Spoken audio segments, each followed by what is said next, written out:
Paul, welcome to Market on Close. Thanks for joining us. Yeah, Oliver, it's a pleasure to be here. Thank you. Thank you.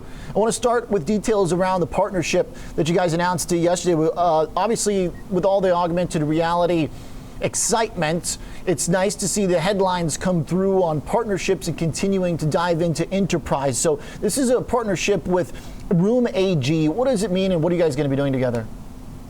Yeah, so Room makes this content delivery system an amazing 3D content that's designed for education, training, tools for enterprise.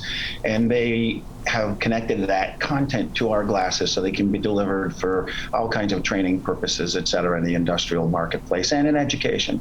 They're one of a pile of companies, actually, that have been starting to deploy and use Vuzix's products, partially because of the COVID, of course, but as the world's coming back to work, from warehousing and logistics right on through to medical, our products are being used all over the place. It's an exciting time for Vuzix. So let's talk about what some of these applications are going to look like in a back to normal environment. Let's say something more that we were used to pre-COVID. Obviously, the AR is through the glasses. You've got some right behind you. Now, is this going to be a program where someone sits down and they are training through an augmented reality, or is this partnership more the glasses being put to use out at like a work site? Yeah, this is about the real world stuff. You know, Vuzix has been at this for a long time.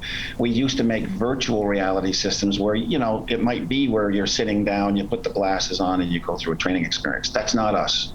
You can see this gentleman here. He's wearing the glasses. He's in the real world. He might be doing some work instructions on maybe how to fix a copier, let's say. Step by step, the instructions come up on the glasses. He can look at the equipment and literally it can paint over the top of the equipment. He can get halfway through those work instructions and he can do a remote support call to get help from his boss, let's say, or somebody who's good at fixing that equipment.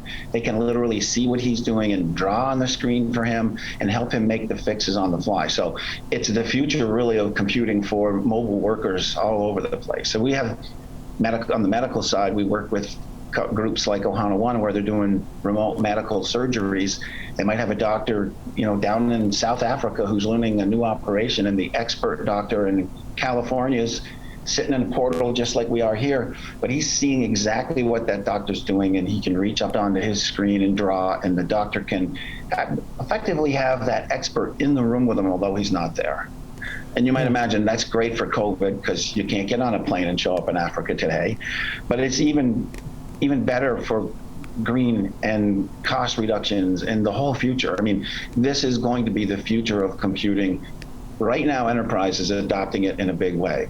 You know, we have from picking parts out of warehouses to people doing knee surgery with our glasses, of which there's maybe 600,000 a year annually in the United States, to on plant floors, to remote audits, to, I mean, this stuff is really starting to be adopted in a lot of different ways. The consumer marketplace, I think, is just a little bit further away, but people are being trained to compute a whole new way in the consumer space. With AR Core and AR Kit, some folks might have heard of that before. You hold your phone up and you point it down the street. Literally, you're looking for directions to the restaurant, and painted on the road on the back of the screen is the directions to the restaurant. People aren't going to do that. They're not going to hold their phones up. This is all about glasses. The future of computing, you'll put glasses on, they'll be sexy looking future. They're going to look like a pair of Oakleys, and all of those experiences will just happen in the glasses, connecting the digital world to the real world. What I'm curious about, Paul, the ones behind you, if I'm in an industrial site and I'm in a warehouse and it's easier than bringing a pen and pad or a computer or a calculator along with me to put everything in, that makes sense. Not sure if I'm wearing them out to the club yet, though, and that's where I'm curious. Do you have plans to transition? Because it sounds like what you're saying when you say the Oakleys, that is something that you're interested in, is getting towards the consumer side eventually. Is that part of the plan right now for Vuzix? Yeah, from the beginning, Vuzix has been trying to make these things small and truly wearable. We learned at the very start of our company when we made these big, bulky VR headsets that if it was uncomfortable to wear, you couldn't wear them much more than an hour. They were big and bulky, they wouldn't work. So you can see these guys, these are ounces. Literally, this guy over here is 2.8 ounces. Kind of hard to do this backwards and left, but they're super lightweight. We have doctors doing 16-hour operations wearing these glasses. But these do look odd. They look like they're designed to go to work. We're working on a pair now that have these custom waveguide optics that we manufacture here in Rochester, New York. They use these next generation micro LED displays that are the size of a pencil eraser, and they literally fit in a pair of glasses that are going to look like Oakley's. So they're really trim, slim. The computing power fits inside the glasses. It's all in, and it doesn't look like a Magic Leap or a HoloLens or some of these big bulky things. I mean, they're focused on lightweight, truly wearable, functional solutions for people. Yeah. Ultimately, whales jumping out of floors and dinosaurs walking around doing augmented reality stuff all over the place. But these first pair of glasses are going to offer amazing experiences in something people will actually want to wear. So right now, the relationships with companies that are buying them, are they trying it out? Is it, we're going to buy 100 of these things for our employees, we're going to commit to a year and then reevaluate? Is it 3-5 years? Walk me through what a typical deal looks like right now. Yeah, well, last year, quarter after quarter after quarter, Vuzix's revenues have climbed. It's great to see that. It's not really slowing down for Vuzix. The return rates for like our M400, some of the ones you're seeing behind me here, they're almost zero. People get them, they deploy them, and within their companies, they're now deploying in bigger and bigger scale. So with a very broad base of customers, they're just getting started. And in some of those cases, they're starting to roll out in bigger quantities. Many of the applications today are related to applications that COVID drove, like the remote support, those kinds of things. But some of these other applications now, like the knee surgery stuff, in-store picking, pallet packing, there's all these things that are happening now that are starting to accelerate. And as we announce more and more, it's just kind of like this avalanche of business that's happening around Vuzix's activities. People are excited. These products are solving some big problems.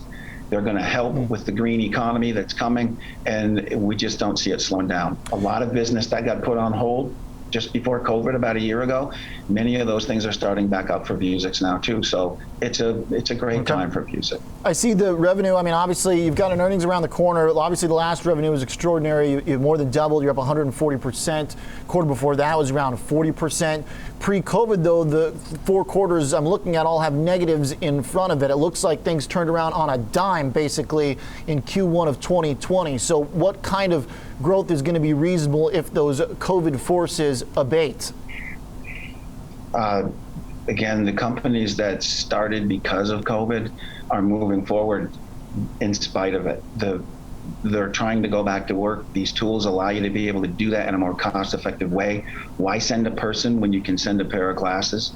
I think remote support kinds of applications are going to be done completely different moving forward.